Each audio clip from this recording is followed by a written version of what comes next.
Good afternoon, Black graduating class of 2023, and congratulations.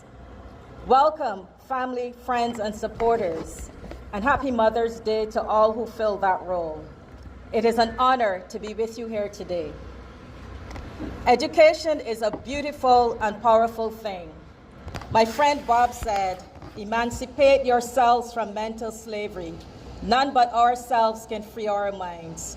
Education of all forms is where freedom of mind begins. Graduates, some of you may be wondering if you belong here, if you are in the right place. You may have wondered that many times in the last few years. Know that you are not alone. I too wondered the same, about myself, not about you. I still ask myself those questions periodically. Indeed, I am asking myself those questions even now, standing in front of you in this regalia as Dean of CSUN's College of Health and Human Development. Why did the Black Graduation Committee select me for this keynote? What does this little black girl from Pilgrim Road and Thine Bottom in Christchurch, Barbados, have to share to encourage you and inspire you?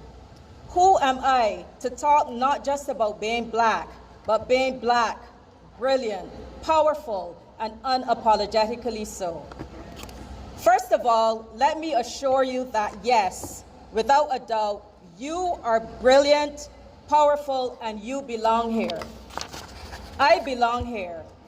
Here in this time and space, in this Sesavenga territory, on this land enriched by your ancestors' bodies and souls is where you are meant to be.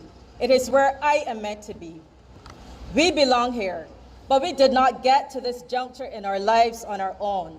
We stand on the shoulders of strong people, resilient people, proud people, who did what they had to so we could be here today. I think often of my grandmother, Dorothy Irene Best, called Mom or Dor by family and friends, who was a giant of a woman, though small in stature.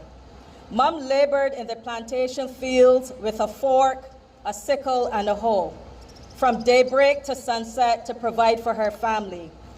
Mom believed that despite the circumstances of her birth, she could make a better life for her children.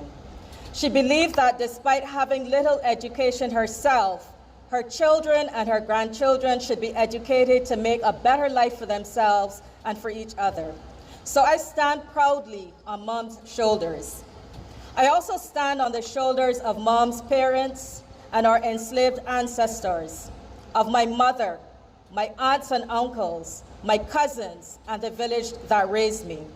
Now I stand side by side with them and with my sister and brother, cousins and friends to provide shoulders for others to stand on.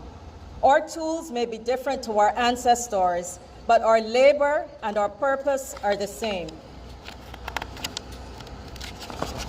We will never know all of the names and histories of those we lean on, but when we do, we should pay respect and extend our gratitude. I am grateful to stand on the shoulders of Shirley Chisholm, the first black woman to be elected to Congress, the first woman to run for the Democratic Party's nomination, and the first black candidate for a major party nomination for President of the United States. Shirley Chisholm, whose mother, Ruby Seal, was born in Christchurch in Barbados, where I was also born. Shirley Chisholm told us that we have to make our own seat at the table when no one creates a space for us.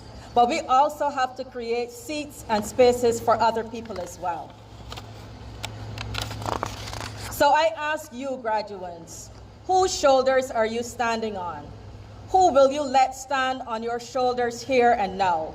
What life will you live beyond today so that others will gladly stand on your shoulders after you are gone? Someone anonymously said, when you get what you want in your struggle for self, and the world makes you king or queen or anywhere in between for a day, just go to the mirror and look at yourself and see what that person has to say. Let me say that again. When you get what you want in your struggle for self, and the world makes you king or queen or anywhere in between for a day, just go to the mirror and look at yourself and see what that person has to say.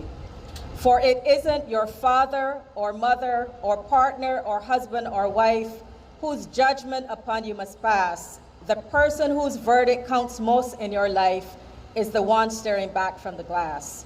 The person whose verdict counts most in your life is the one staring back from the glass. So graduates, when you looked in your mirror today, before you got dressed up to come here for this celebration, who did you see? Are you proud of you? Did you pause to take in this momentous period of your lives, your achievements? Did you reflect on them? In your reflecting and in your reflection, did you see that you are an example, that someone is watching you, someone is looking up to you, someone is following your example, whether or not you know it? Black college student, Black first-generation college student, Black immigrant, Black and physically or mentally challenged, Black LGBTQIA, Black woman, Black man. Some combination of those descriptors, some combination of all of those descriptors. That is who we are, and we carry a lot on our shoulders, don't we? We carry our personal, educational, professional, and other goals, big or small. We carry the expectations, hopes, and dreams of family and friends. Sometimes the expectations, hopes, and dreams of entire communities. Oftentimes, we carry the weight of our race as if a single person could embody or speak for an entire race. But here we are. Some of us carry the weight of a nation, and a sense of who we are and how we behave reflects on others. It is a reflection of others. The weight we carry is heavy, sometimes burdensome, but we carry it anyway. We may falter, we may fail, but we rise and continue on because it is our responsibility and we have purpose. As gospel artist Yolanda Adams said, we may be shattered, but are not broken. Wounded, but time will heal. Heavy the load, lonely the road, shaken, but here I stand.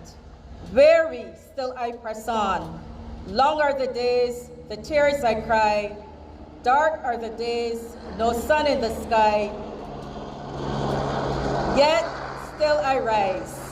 Never to give up, never to give in, against all odds, yet still I rise. Graduates, if you've made it to this point, to the end of your degree, without tears or fears, without doubts, certainly without debt, kudos to you. I'll hazard a guess, though, that all of you had challenges to surmount on your journey to getting your bachelor's or master's degree. But you did that thing. You did it alone, you did it together, and needless to say, you did it with style and panache. Graduates, I encourage you to go out and do great things. Do good things. Do average and okay things. Just do something. Not only for yourself, but for someone else. Use the knowledge and skills you have gained and developed here at CSUN to help someone, to build community. Use your innovation and your creativity to change your world, to change our world. Dream big, soar high. Believe it, achieve it, and take someone with you. Most of all, always, always be unapologetic about being Black, being brilliant, being powerful, and being proud of being you. Congratulations once again.